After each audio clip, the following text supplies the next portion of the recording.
बिस्मिल्लाहिर्रहमानिर्रहीम। एक से आगे बढ़ते हैं जनाब। हमने अब ये देख लिया कि आपके पास एक ऐसा एसेट जो रिवैल्यूएशन मॉडल पे चल रहा हो, फेयर वैल्यू पे चल रहा हो, अगर उसके अंदर डिस्काउंटिंग लायबिलिटी में कोई चेंज आएगा तो चेंज को आप डाल दोगे रिवैल्यूएशन सरप्लस में, इंस्टेड क्या आप उसको एसेट की कॉस्ट में कैरिंग अमाउंट में ऐड करो। ठीक है, अब सर सीधी सी बात है, रिवैल्यूएशन सरप्लस की भी एक लिमिट है कि वो कितना जो है ना वो बर्डन बर्दाश्त कर सकता है प्रोविजन के चेंज का। आइए जरा देखते हैं जनाब अपर और लोअर लिमिट इस केस में क्या होगा जब आप डिस्काउंटिंग लायबिलिटी के चेंज को रिवैल्यूएशन सरप्लस में डाल रहे हो। ठीक है, अज्यूम करते हैं हमारे पास एक छोटा सा क्वेश्चन है कि हमारे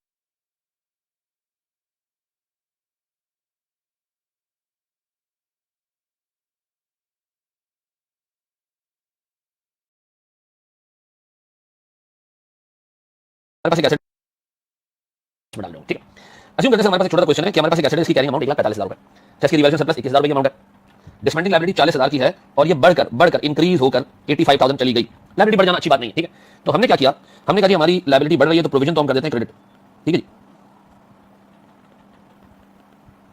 प्रोविजन फॉर डिस्काउंटिंग कॉस्ट हमने कर दिया क्रेडिट। कितने जी सर 45,000 से 85 पे हम जा रहे हैं 40 से 45,000 रुपए से हमारा प्रोविजन बढ़ गया। फिर डेबिट क्या करें सर जनरली रिवैल्यूएशन सरप्लस। अब मसला ये है कि मेरे पास जो रिवैल्यूएशन सरप्लस का बैलेंस है वो बैलेंस है ही 21,000 रुपए।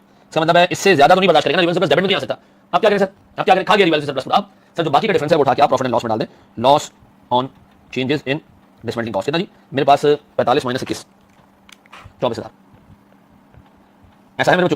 तो आइंदा के बाद सर हमारे पास एक लिमिट सेट हो गई कि जब भी आपके पास सर इंक्रीज आएगा in provision for discounting cost, ठीक है जी, आप ये चार्ज करोगे किसमें, charge to revaluation surplus. Done, लेकिन maximum up to zero balance, यानी रिवैल्यूएशन सरप्लस पूरा उड़ा सकते हो। इसके बाद जो बचेगा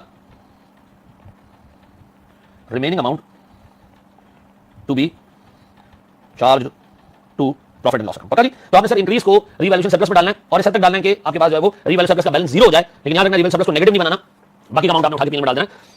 कुछ समय पहले किसी तरह के सवाल आते थे, आपको याद होगा बचपन में हम रिवैल्यूएशन देखते थे, एसेट की डाउनवर्ड रिवैल्यूएशन पहले पड़ी थी, फिर डाउनवर्ड हुई, तो हम पहले क्या करते थे, रिवैल्यूएशन सरप्लस को काटते थे, जो बच जाता था वो पीएल में डाल देते थे। उसी एनालॉजी के ऊपर ये रूल बना कि जब आपका रिवैल्यूएशन सरप्लस खत्म हो जाए लॉस के चक्कर में, लॉस हुआ रिवैल्यूएशन सरप्लस में मार दिया, अब जितना बर्दाश्त कर सकता रिवैल्यूएशन सरप्लस उतना लॉस बर्दाश्त कर लिया, जो बाकी लॉस बचा वो आपने उठा के सीधा उठा के कहां डाल दिया sir, profit and loss account. ठीक है जी, पक्का।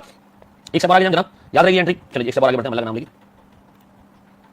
चलिए जी, सवाल में हम एक उल्टा सीन देखेंगे। ठीक है जी, एक हमने देख लिया जी मैक्सिमम जो रिवैल्यूएशन सरप्लस में पोटेंशियल है लॉस बर्दाश्त करने का, लायबिलिटी के इंक्रीज को बर्दाश्त करने का, वो इतना कि जीरो हो जाए, रिमेनिंग अमाउंट आप उठा के पीएल में डाल देते। अब देखिए क्या कह रहा है सर, मेरे 50,000 का कैरिंग अमाउंट है, रिवैल्यूएशन सरप्लस 21,000 है, प्रेजेंट वैल्यू ऑफ डिकमिशनिंग कॉस्ट 80 है और ये होने जा रही 42, ये होने जा रही 42। अच्छा, इस सवाल को 2 मिनट के लिए यहां रोकें और एक छोटे से कॉन्सेप्ट पे गौर करें जरा।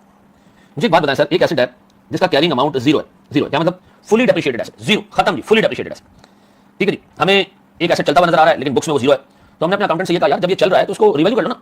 उसने कहा हाँ सर ये जीरो वैल्यू पे आ चुका है, क्योंकि हमारे पास चल रहा है तो बेहतर ये है कि अच्छी रिपोर्टिंग के लिए इसको रिवैल्यू कर लेते हैं। मैंने कहा ठीक है इसकी रिवैल्यूएशन करवा लो। जब हमने इसको रिवैल्यू किया तो पता चला इसकी फेयर वैल्यू है से 10,000 रुपए। बताओ मैंने एंट्री क्या पास की होगी, मैंने एंट्री पास की होगी पीपी डेबिट कितने से 10,000 और रिवैल्यूएशन सरप्लस क्रेडिट कितने से 10,000। ऐसा ध्यान रखिएगा इस एग्जांपल को।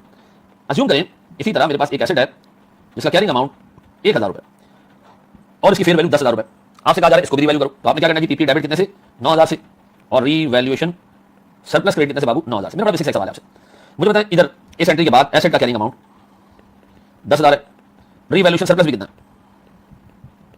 ये भी 10,000 है। अच्छा, बराबर वाली एग्जांपल में पीपी का कैरिंग अमाउंट यह है सर 10,000, लेकिन रिवैल्यूएशन सरप्लस क्योंकि अभी आया ये 9,000। अब मुझे एक बात बताएं, क्या इन दोनों सिनेरियोस को देखने के बाद आपको ये लगता है कि रिवैल्यूएशन का बैलेंस कभी भी, रिवैल्यूएशन सरप्लस का बैलेंस कभी भी एसेट की कैरिंग अमाउंट से ज्यादा नहीं हो सकता? हो ही नहीं सकता भाई। एक जीरो वैल्यू वाला एसेट को हमने उठाया, फुली डेप्रिशिएटेड एसेट को हमने उठाया, फुली खत्म एसेट को हमने उठाया और हमने देखा कि हमारे पास रिवैल्यूएशन सरप्लस से जीरो है, एसेट की वैल्यू भी जीरो है, पीपी रिवैल्यू हो गया तो रिवैल्यूएशन सरप्लस भी 10,000 पे, पीपी 10,000 पे आ गया। अगर पीपी की ऑलरेडी कुछ वैल्यू थी जैसे 1,000 रुपए बराबर एग्जांपल में, आप उसको रिवैल्यू करके 10 पे लेके आए तो रिवैल्यूएशन सरप्लस 10 पे आ गया, पीपी रिवैल्यूएशन सरप्लस 9 पे आ गया, पीपी 10 पे चला गया। ये हो ही नहीं सकता कि रिवैल्यूएशन सरप्लस का बैलेंस पीपी के बैलेंस से ज्यादा हो जाए, ये नहीं हो सकता। This is not possible, this is absolutely not possible. ठीक है, अब याद रखिएगा पीपी से ज्यादा बैलेंस रिवैल्यूएशन सरप्लस नहीं हो सकता। अब सवाल को सॉल्व करो। मेरे पास एसेट का कैरिंग अमाउंट 50, रिवैल्यूएशन सरप्लस 21 है, मतलब थोड़े टाइम पहले मैं इसको रिवैल्यू किया होगा, वैसे एसेट सर कोई 29 का था, रिवैल्यू पे 50 हुआ तो 21 रिवैल्यूएशन सरप्लस आ गई। फिर डिस्काउंटिंग लायबिलिटी का प्रोविजन 80 है, ये रिड्यूस होकर 42 पे जा रहा है, रिड्यूस होकर 42 पे जा रहा है। फिर काम करते हैं, हम एक एंट्री पास करते हैं provision debit, provision for discounting cost debit कितने से जी 80 माइनस 42,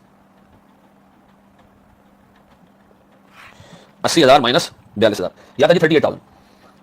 अब एक प्रॉब्लम है, अगर मैं ये सारी अमाउंट डाल देता हूं रिवैल्यूएशन सरप्लस में तो रिवैल्यूएशन सरप्लस मेरा इंक्रीज हो जाएगा 21 से 38 और बढ़ जाएगा प्यारे भाई, ये चला जाएगा 59,000 पे, जबकि एसेट की कैरिंग अमाउंट 50 है, इससे ज्यादा तो नहीं जा सकता रिवैल्यूएशन सरप्लस, तो हमें मैक्सिमम रिवैल्यूएशन सरप्लस के बैलेंस को 50 तक ले जा सकते, इससे ऊपर नहीं, इससे ऊपर लॉजिकली समझ नहीं आएगा ना। तो बताओ हम क्या करें, आप सर रिवैल्यूएशन के बैलेंस को 21 से 50 तक लेके जा सकते हैं, यानी कि 29,000 से रिवैल्यूएशन सरप्लस क्रेडिट कर सकते हैं सर। बाकी का अमाउंट आप पीएल में ले जाएं, ठीक है जी। Reduction in liability charge to profit and loss कितने का जी 9,000 ऐसा। अब हमें एक चीज पता चल गई कि reduction in liability reduction in provision increases revaluation surplus, but it should not go beyond the carrying amount of PP. Carrying amount से आगे नहीं जाना रिवैल्यूएशन सरप्लस, पक्का? ये याद रखेंगे बच्चों। बढ़ जाए सब आगे।